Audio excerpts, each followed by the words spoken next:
In 1861, when the United States tore itself in two, hundreds of thousands of people were about to be dragged into a war they had not chosen, not voted for, and did not fully belong to. They were not immigrants. They were not newcomers. They were already there. They were Mexican. Or rather, they had been Mexican. And then, without moving an inch, they had become American. 13 years earlier, the Mexican-American War had ended with a treaty that redrew the map of North America. The United States took California, Texas, New Mexico, Arizona, and large parts of the Southwest. The land changed flags. The people did not. Entire communities woke up one morning to discover that their country no longer existed. They were told they were now citizens of the United States. On paper, they were promised rights, property, and protection. In reality, they entered a new world where those promises were fragile, uneven, and often ignored. By the time the Civil War approached, Mexican Americans in the Southwest were living in a quiet, unstable in-between. They were not fully accepted as Americans. They were no longer part of Mexico. They were farmers, ranchers, traders, and town builders, trying to survive in territories that were still being fought over in courts, in politics, and sometimes with guns. Anglo settlers were arriving in growing numbers. Land disputes were common. Courts were often biased. Violence was not rare. The frontier was not calm. It was only quiet enough to pretend it was. Then, in 1861, the country split. For most Americans, the Civil War is remembered as a struggle between North and South, between Union blue and Confederate gray. But in the Southwest, the war did not arrive as a clear ideological battle. It arrived as something more familiar and more dangerous. It arrived as armed men, marching across land that had already changed hands once before. The Southwest was not an empty space. It was a strategic corridor. Texas bordered Mexico. California held gold. New Mexico controlled routes between East and West. Whoever controlled these territories could move supplies, men, and money. The Confederacy understood this. So did the Union. And between them stood communities that had never been asked what they wanted. Mexican Americans did not see the war as a moral debate over the future of the Union. They saw it as another struggle over land, authority, and survival played out on their doorstep. Some lived in Confederate Texas, others in Union-controlled California and New Mexico. Their loyalties were not shaped by speeches in Washington or Richmond, but by geography, pressure, and memory. Many still remembered how quickly borders could change. They had lived through it. When the Confederacy formed, it claimed Texas and looked west. Confederate leaders dreamed of extending their influence into New Mexico and Arizona, opening routes to the Pacific, and perhaps even into Mexico itself. Union leaders could not allow that. The Southwest became a silent front, far from Gettysburg and Antietam, but no less important. And when the armies began to move, Mexican-American communities found themselves standing directly in their path. They were not asked which side they supported. They were asked what they could provide: food, horses, guides, labor, and sometimes men. In many places, enlistment was not a romantic choice. It was a demand. Join or be suspected. Join or be punished.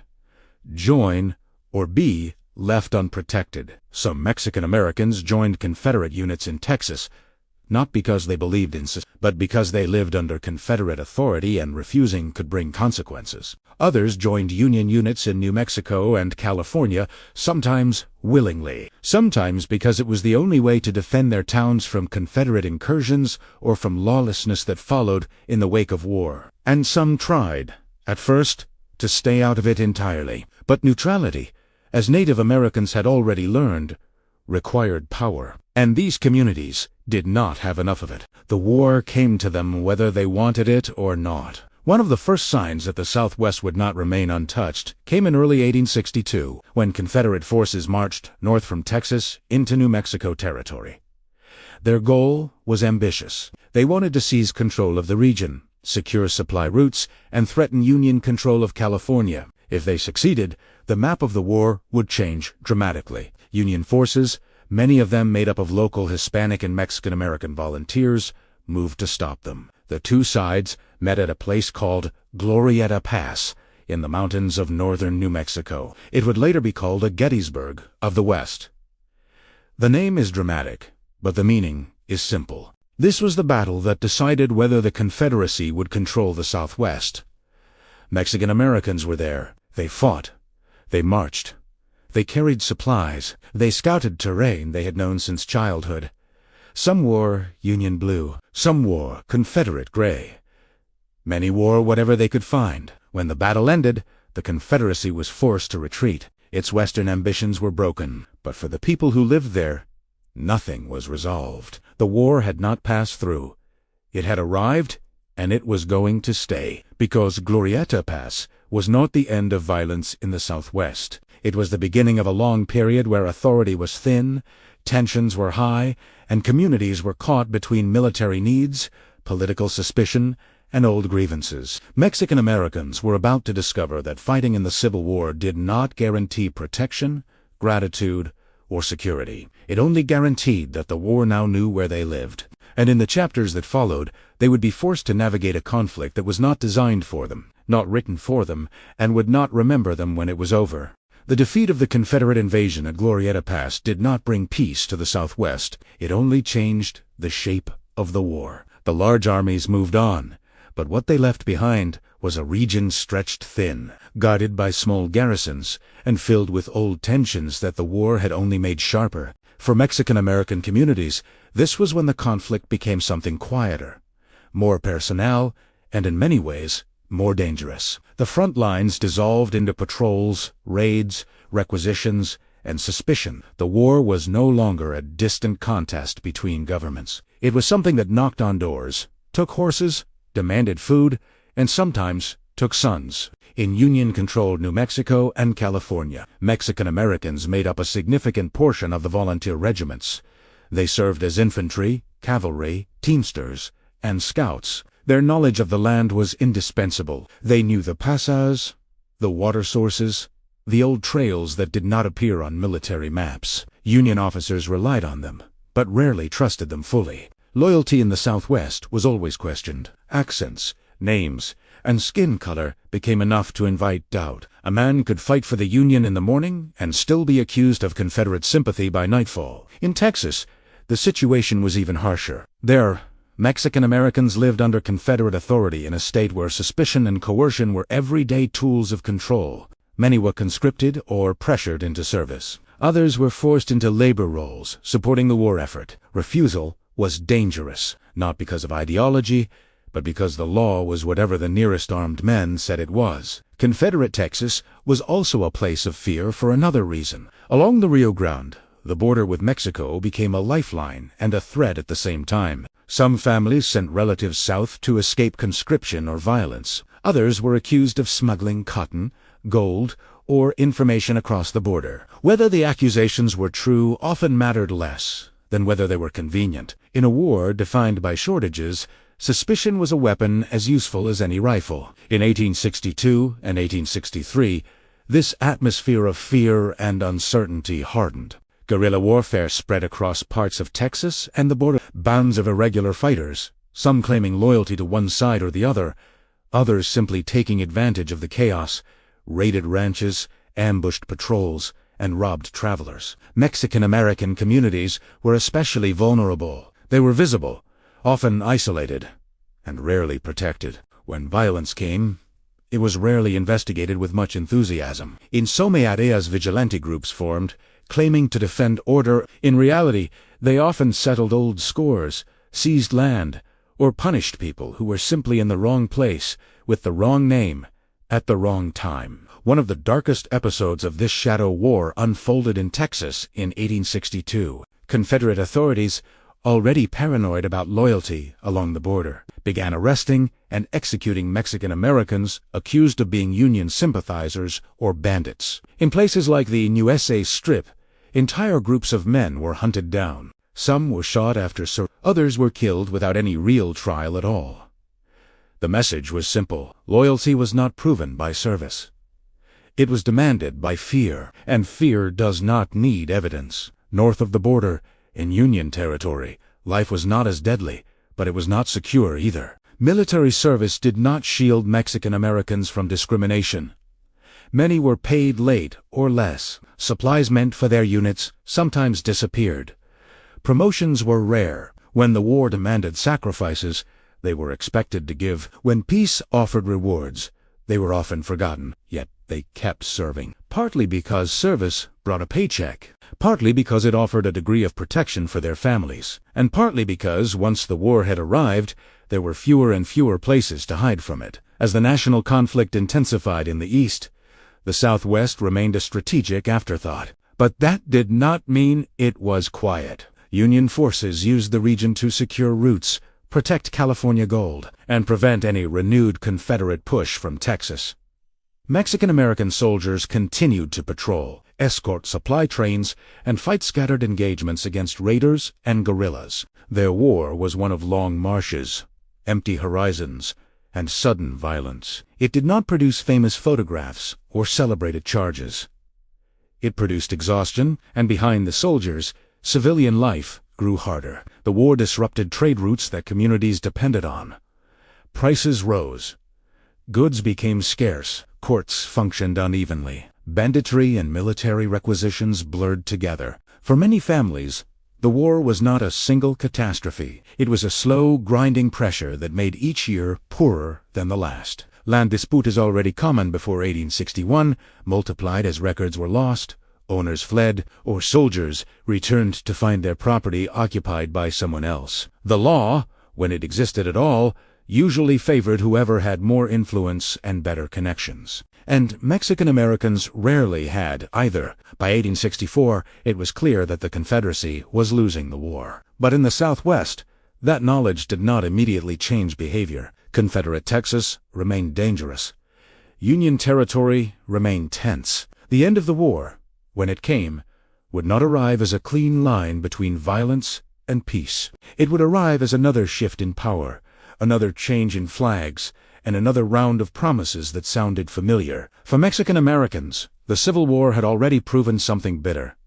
They could fight, they could serve, they could die in uniform, but none of that guaranteed that the country they were helping to hold together would fully recognize them as its own. The war was shaping the nation's future, but it was also quietly shaping a lesson that would echo long after the last shots were fired. In the Southwest, survival still depended less on who won in Washington than on who controlled the ground where you stood. By the spring of 1865, the war that had begun with banners and speeches ended in exhaustion and silence. In the Southwest, there were no grand surrender ceremonies, no crowds gathered in city squares. There were only tired garrisons, scattered patrols, and communities that had spent 4 years living between rumors and requisitions. For Mexican Americans, the end of the Civil War did not feel like victory. It felt like a pause. The flags changed, the uniforms changed, but the balance of power on the ground remained largely the same. Federal authority returned in full, but it returned with its own priorities, and justice for the borderlands was not high on the list. The Union now faced a different task. It had to rebuild a nation, secure its frontiers, and integrate territories that had always been treated as distant and secondary. In that calculation, Mexican-American communities were once again useful, but rarely central. Veterans came home expecting that service would finally settle questions of loyalty and belonging. Many found instead that their uniforms earned them respect for a moment and suspicion for much longer. Some were able to claim land or keep positions in local militias. Others discovered that courts, officials, and new settlers were eager to reinterpret old claims in ways that left them with little. The war had disrupted records, displaced families, and created opportunities for people who understood how to navigate the new legal system.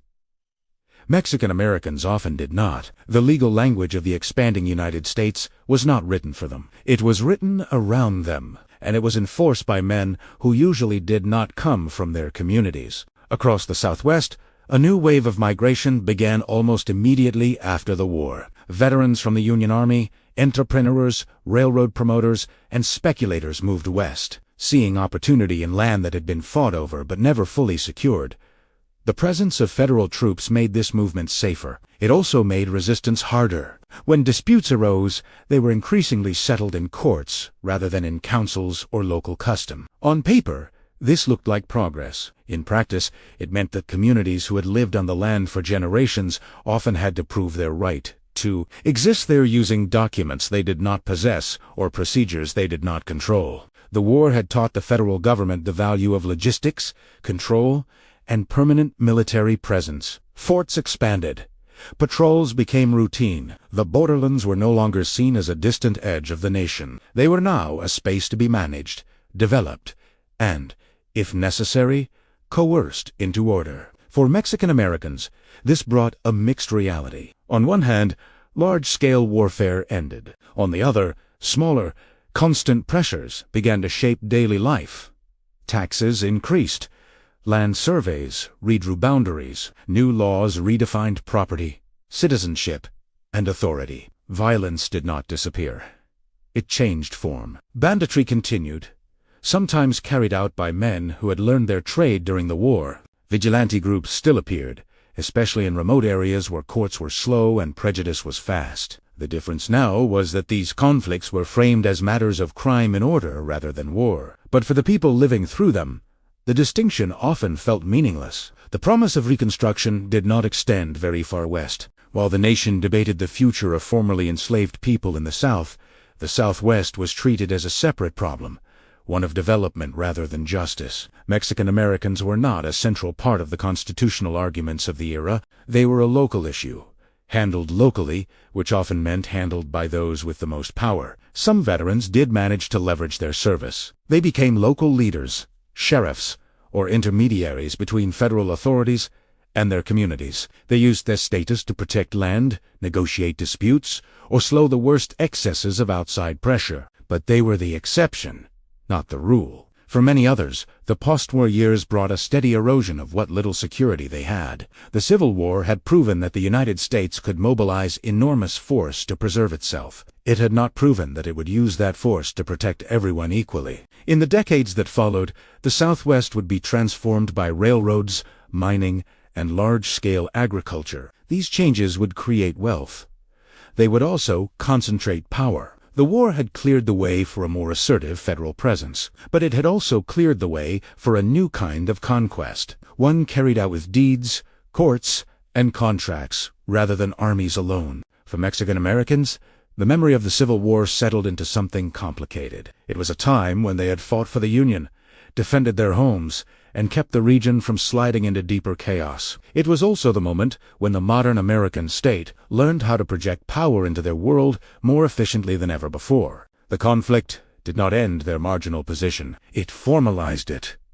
And yet, the story does not end in erasure. Families endured, communities adapted, culture survived in language, tradition, and memory. The Civil War in the Southwest did not produce a single defining battle or a famous surrender. It produced a long, uneven aftermath, where belonging was negotiated case by case, often generation by generation. The war had asked Mexican Americans to prove their loyalty. They had done so in blood and labor. What the post-war nation offered in return was not equality, but a place in a system that was expanding, organizing, and hardening around them. The final lesson of their war was not written in proclamations or monuments. It was written in land records, court cases, and the quiet persistence of people who learned that surviving history often means living with outcomes you did not choose. The Civil War did not end for Mexican Americans on the day the guns fell silent. It ended slowly, unevenly, and in many places, not at all. While the nation turned its attention eastward to Reconstruction and political battles in Washington, the Southwest entered a different phase of conflict, one without formal declarations but filled with lasting consequences. The war had decided who would rule the territory. It had not decided how justice would be distributed within it. For Mexican-American communities, the years after 1865 were shaped less by celebration and more by adjustment, resistance, and quiet endurance. The United States had proven it could hold the region. Now, it set about reshaping it. The tools were no longer marching columns and artillery. They were surveys, courts, railroads, and laws written in a language that assumed a different kind of ownership and a different kind of citizen. The land itself became the battlefield of the peace. Old communal holdings were broken into parcels. Boundaries were redrawn with instruments and ink rather than rifles. but the effect was just as final. Families who had lived in the same valleys for generations found themselves forced to prove their right to remain there. Some succeeded, many did not. Those who failed did not leave because they had lost a war. They left because they had lost a case. And a case, unlike a battle, leaves no room for negotiation or honor. It only leaves records. Violence, though less organized, never truly disappeared. In some regions, it even intensified. The decades after the war saw waves of vigilante justice, bandit reprisals, and retaliatory killings along the border. These were often explained as efforts to impose order on a wild frontier. In reality, they were also struggles over power, land, and hierarchy in a society being rapidly transformed. Mexican Americans were frequently caught in the middle or placed deliberately on the losing side.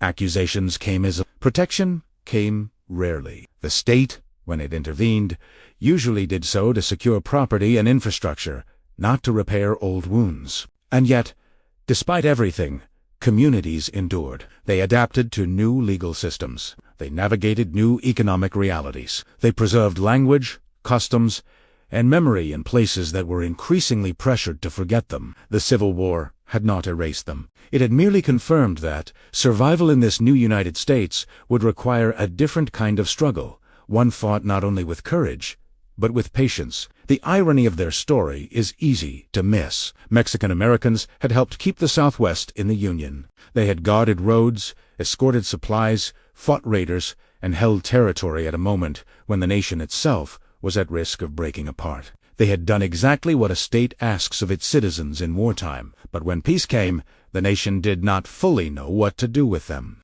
They were not the defeated enemy. They were not the celebrated hero.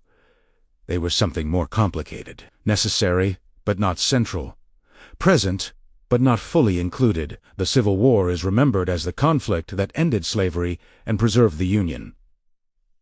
In the Southwest, it also marked the moment when the modern American state arrived in full force. For some, that meant opportunity. For others, it meant the beginning of a long negotiation with a power that spoke the language of progress and enforced it with paperwork and patrols. The war had been a test of loyalty. The peace became a test of endurance. Today, the traces of that era are not always visible in monuments or textbooks. They are visible in patterns of land ownership, in the shape of towns, in the persistence of cultural borders that do not align neatly with political ones. The story of Mexican Americans in the Civil War does not resolve into a simple lesson about heroism or betrayal. It resolves into something more honest and more uncomfortable. It shows how a nation can rely on people in its moment of danger and still leave them standing in the margins when the danger has passed. It shows how wars do not only decide who wins and who loses, they decide who gets written into the future and who must fight to remain there. In the end, Mexican Americans did not just live through the Civil War. They lived with its consequences. They carried them into courtrooms, into farms and workshops, into families and traditions. The war had asked them to choose sides in a conflict that was never truly theirs. They did. And then history moved on, as it often does, leaving them to deal with the world that choice helped create. This is not a story of defeat. It is a story of survival in the shadow of victory, a reminder that the most important battles are not always the ones fought in uniform, and that the quiet work of staying, building, and remembering can be just as decisive as anything done on a battlefield.